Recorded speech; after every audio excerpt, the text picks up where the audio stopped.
Hello, and welcome to Katrice Horsley's Secrets of Storytelling.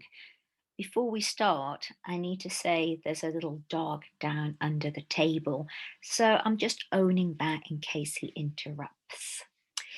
On today's episode, we are moving into section 2 of the Secrets of Storytelling. So, section 1 was all about the brain. And in section 2, we are going to be looking at how we can work with stories and storytelling in teaching. Now, this is episode 4 of the Secrets of Storytelling, and it's going to be all about early years teaching and how we can develop language and communication skills and education with young children and, very importantly, their parents also. So, in today's episode, I'm going to be giving you a little bit of the theory that underpins why children should be developing a wide language vocabulary and how we can help them do that. I'm going to give some top tips to help you start to develop that in your work. And then I'm going to be showing you some images and some ideas, and then linking all of that on the YouTube channel to everything that I have said, plus linking it into my other YouTube channel, which I now cannot access for some reason, but has me telling stories and showing you how you can start to adapt traditional stories to be more engaging to younger children. So I hope that will be useful to you all. And as I said, I want to kick off with some of the research that supports why we need to be developing language and vocabulary with young children.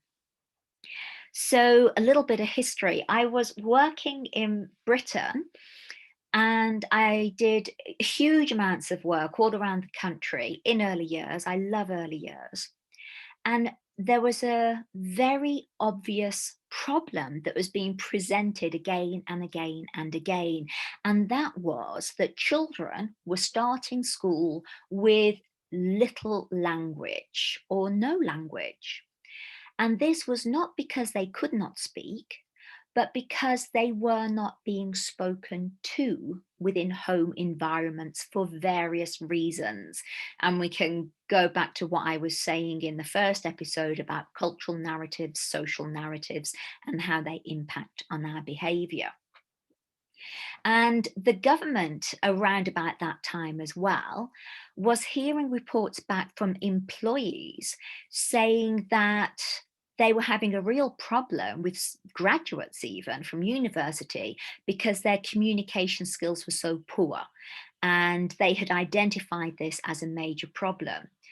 And because of this, because young people weren't getting jobs when they left school, so they weren't adding to the economy, they weren't bringing money into the economy, the British economy, the government decided to do something about it. And they launched the I Can project and I Can report. And it all came back to children's early development. That if children started school without having developed language skills, actually they didn't even catch up by the time they were 12, 13, 14 years old, and they would have reading abilities far lower than they should have. And so the government instigated the Ralston report. And what the Ralston report highlighted was that the main predictor for a child's later social, cognitive, and emotional success was based around vocabulary at the age of 4, 5 years old. The more language a child had, the more successful they would be. They also showed in that report that language delays impulse and therefore it lessens aggression. So, a young child, 3, 4 years old, who has very little language will not be able to process cause action. So, a child who's got developed language may think they did that to me, somebody did that to me, punch me. But if I punch them back, I will get in trouble. I don't want to get in trouble. I will go and tell the teacher. A child who hasn't got the language capacity to think in that way may just react instead because they can't process cause and consequence. The other thing that a lot of research showed was how vital touch was in the neural development of the child, and that premature babies who were held and touched and stroked actually gained weight and were more likely to survive than babies who were not given touch. This was a separate piece of research that was done. And I'm going to refer to the work of Bruno Bettelheim, who wrote an incredible book called The Uses of Enchantment. And he puts forward the idea that young children haven't lived long enough to develop the grey area that we as adults hopefully can inhabit. We might say he is a bad person, but he does good things. We can see that there is quite often more than black and white, but young children quite often can't do that. And they either hate you or they love you. And they either love cabbage or I hate cabbage. And you rarely get a 3 or 4-year-old come in saying, I'm a bit ambivalent today. I'm not quite sure where I am on the emotional scale. Either really, really sad or really, really happy. So it's this black and white existence that they have for some time until they've had enough experience to make comparisons and contrasts. And what Bettelheim says is that traditional stories fit that and make more sense to younger children. This idea of the evil stepmother and the very, very good young man or young woman. There's no ambivalence in traditional fairy tales. And he thought they were a wonderful way of enabling children to work externally on internal problems. And indeed, we have a whole therapy around narrative therapy, play therapy, that uses and develops that model of thinking. So just to summarize that, language is vitally important. Sensory touch is vitally important. And traditional stories are great stories to use when we're working with younger children. Now, I know a lot of people say, oh, but we need to protect younger children from the nasties in the traditional stories. I've worked with younger children who live with the nasties, who live with the monsters and the beasts, or who have experienced them. I have worked with young children who have heard parents shout, be aggressive, fight each other. And if we are not offering them a world where that happens, a fantasy world where that happens, we are denying them in so many ways the ability to make sense of those things and understand that they are not alone in experiencing them. That's really important. So there is a little bit of your research. There is my theoretical underpinning, and I will put links at the bottom of the video after. But now I want to move on to the top tips for working with tiny toddlers. I love alliteration. My first tip is let them move. The amount of times I have worked with early years teachers, practitioners who have said, I can't keep them still. And I'm thinking, why the bloody hell would you want to? You don't want to keep them still. You want them to access the story, enjoy the story, and develop language. So for me, if I'm telling a story, I always find a way of creating movements within the story. And with the link that I'm going to give you to the Three Little Pigs and the Big Bad Wolf, you can see how I do that with a traditional story. And I have to tell you, when I tell that story, there's a bit where, you know, like the first little pig went wee, wee, wee, wee, wee, wee, and knocked on the door of the second little pig and said, let me in, the big bad wolf is coming. And the children who I'm telling that to are like, wow, and they're doing the, and they're very, very hyper. And then my wolf is very cool. And I say to them, and they join in, we model it together. And the big bad wolf was creeping up the path with his red eyes beaming, ch ch ch, and his white teeth gleaming, ch ch ch, and his pink tongue drip drip dripping. So these children can be standing up, being the little pigs and running on the spot, and then suddenly they're sitting down on the floor, being really cool and wolf-like. And I cue them in to when they can change their behavior and join in. So for me, it is important that the children can access the story through their bodies, as well as through their ears, their eyes, and their hands. So it is not essential that a child sits still and listens. And in Britain, quite often I have heard teachers say, and how do I know you're listening? You're sitting still and looking at me. That's not necessarily true, okay? Especially with younger children. Get them to live and move the story as well. So let them move. The second tip, be emotionally authentic, but get them to show you the emotion first. Now, what do I mean by that?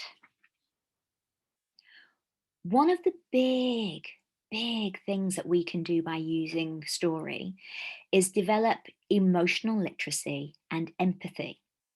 And we want that. We want children and young people to be able to describe how they're feeling and recognize why they're feeling that, and also recognize what other children are feeling. That's vital. In our development as human beings, that is vital. So when I hear a teacher tell a story and use this kind of voice, once there was a bear, and he was a very, very angry bear,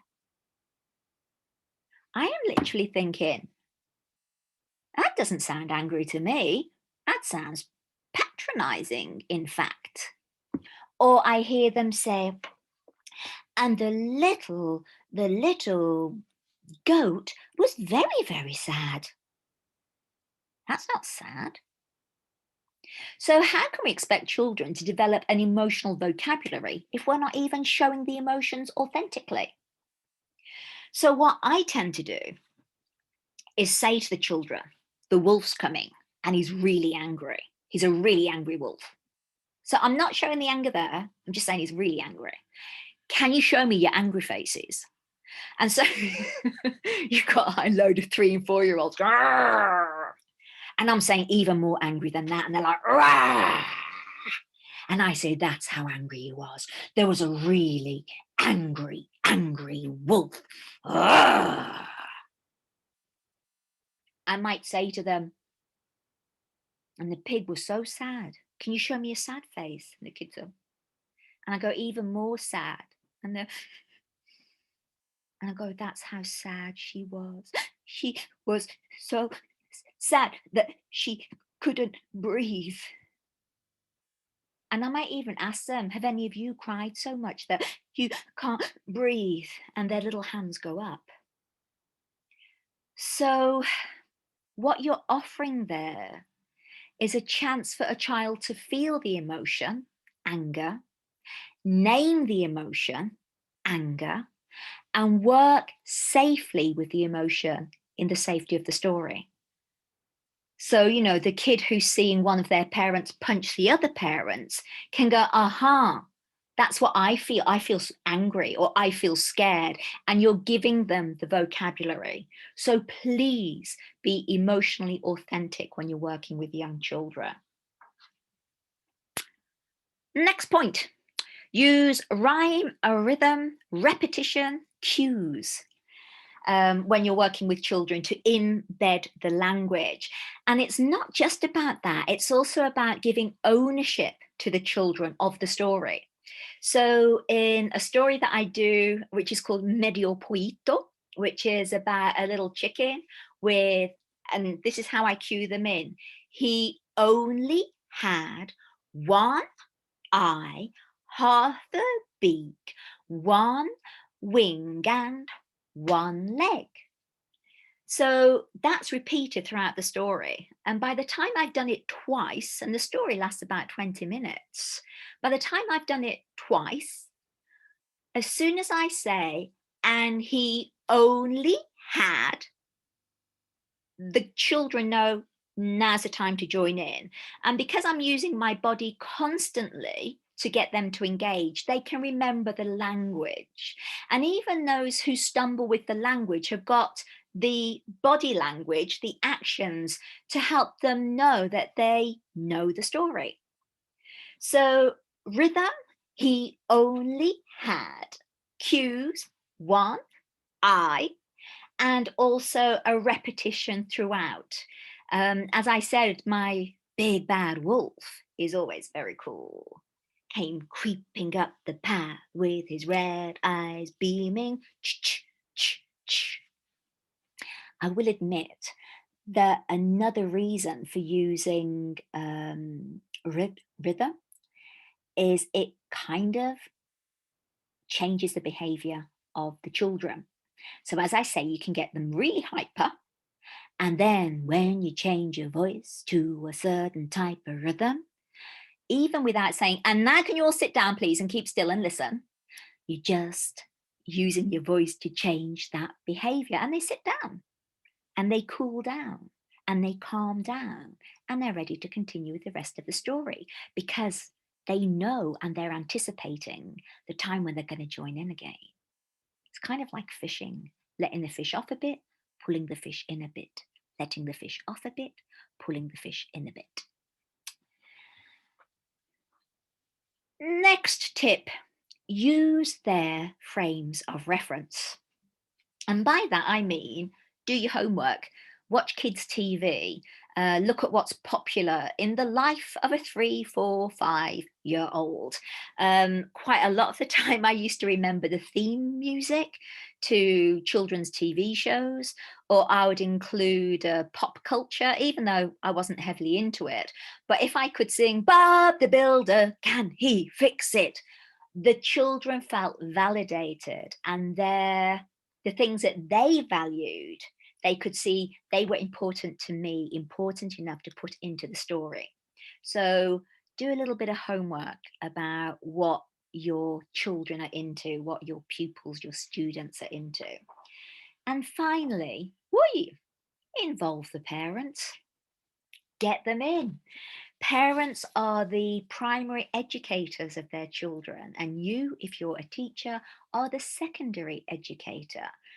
If you are working in communities where there are a lot of newly arrived parents, immigrants, refugees, asylum seekers, their story about education, teaching and learning might be very different to your story about education and teaching and learning. So get your parents involved. And a lot of the work that I did in Britain was very much about parental engagement, especially in early years education and early years settings. So there are my top tips. And in some ways, I want to show you those in practice. You go to those conferences and there's all this theory, and you're thinking, what does that mean to the kid in my class who eats the glue? Help me here. I want to give you some practical ideas. So one of the things I think is really important when you're working, not just in early years, I actually use this technique right across the board, all ages, but it works really well with early years, is using literal and non-literal objects to make up stories or to represent stories, to show stories. And I always have the story line. And I'm going to link another video in at the bottom here of me showing this more clearly. So I always have a piece of rope or something, and I put a knot in the one end of it, and I say to the children, that's the beginning of the story, and this is the end of the story. The other end is the end of the story. And some stories like begin and end in different places. And some stories, like Goldilocks and the Three Bears, begin in a three bears house and they end in a three bears house. So they're like a circle story. So I place the rope down, the storyline down, and then I ask the children to use objects, find things that can become parts of the story. So one child might go and get something brown and fluffy because that looks like the daddy bear, and they'll put that down first. Or there might even be a teddy bear in the setting and they put that down first. And then what I ask them to do is to stroke it. And I say, how does that feel? And the children can all stroke it. And you'll get words like fluffy and soft and tickly. So you're constantly giving them more vocabulary and more language. And you put that daddy bear down at the start of the story. And then you can have a mommy bear and a baby bear. And then you can start to say, did that come before or did that come after? So you have sequential thinking. You can do comparative language as well. You can say, who's the biggest? Is the daddy bear biggest or the baby bear biggest? So you can start to do this kind of comparative language. And you can even start to develop positional language. Was that on top? Was that underneath? So they're not just hearing the language or trying to read the language, they're touching the language and moving the language. They're touching the words and moving the words. So you can represent a complete story in that way, or you can make up your own stories. And there's a particular pattern that I use for doing this, which I won't go into now. But making up your own stories, I think, is brilliant. And I will usually start with something like a piece of fabric again. And I'll say to the children, what animal or what type of person can this be? And they will look at it and, you know, they might say it's a dragon, it's a snake, it's a fish, it's a whatever. There might be a child in the class who is on the autistic spectrum and they are very literal and they will say it's a piece of cloth. And you're like, well, absolutely, you're right. Say it as it is. It is a piece of cloth. You've got a point. But I use a secret weapon. I use googly eyes. These. And for that child who really struggles with imagination, if I stick those on, at least the child can see it's the puppet of something. It's the puppet of something. And so then they might say, yes, it's a snake. And then again, we stroke it. How does it feel? Scratchy? What does it look like? Shiny, glittery? And you're constantly embedding this language and allowing this language to develop. I get a bit peeved with people who say to me, oh, we don't have any language resources and we don't have the money to buy language resources. And if I do conference work, I will often say to people, get stuff out of your bag and or out of your pockets. There is your language resource. And even with this, you've got the sound that it might make. He snapped and he snipped and he snipped and he snapped.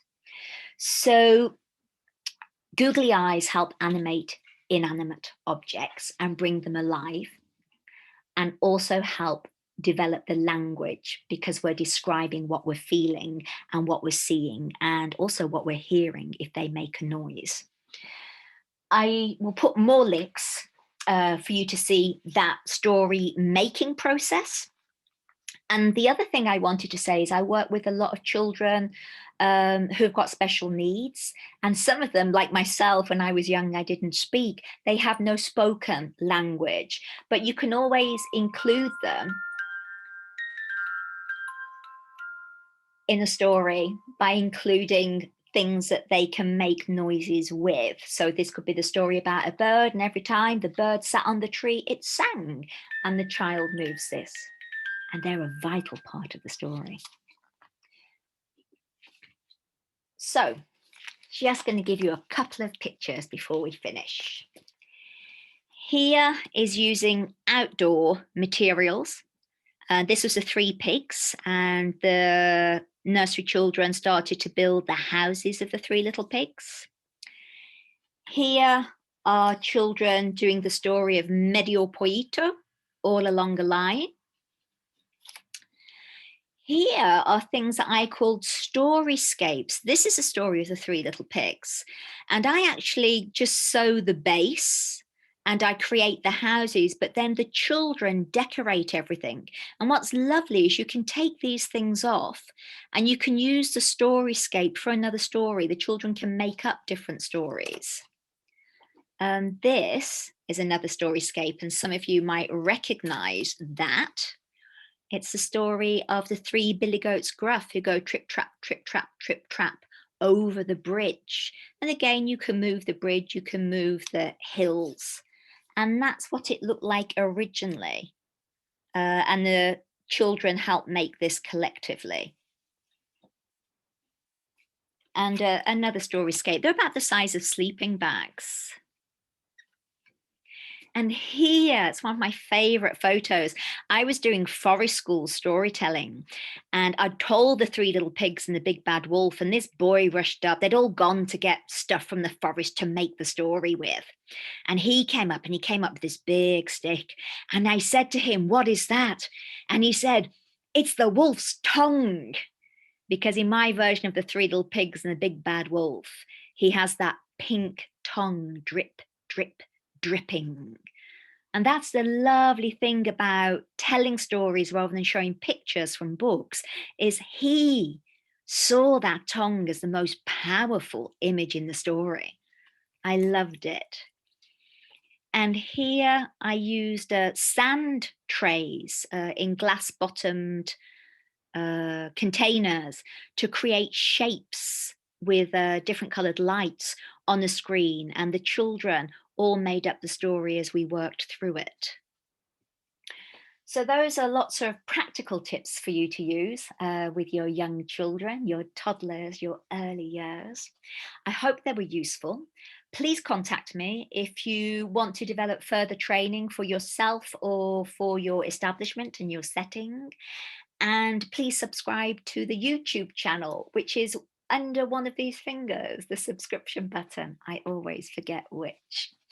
The next one is going to be all about storytelling with key stages 1 and 2. I don't want to be absolutely definite about these things because all of these techniques can be used in different ways with every age. But fundamentally, in early years, language, the acquisition of language, the more language, especially language that describes emotions, is pivotally important for the rest of the development of the child through into teenagehood and adulthood.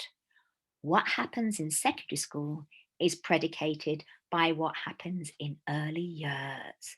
And all of the early years practitioners are going, don't we know it?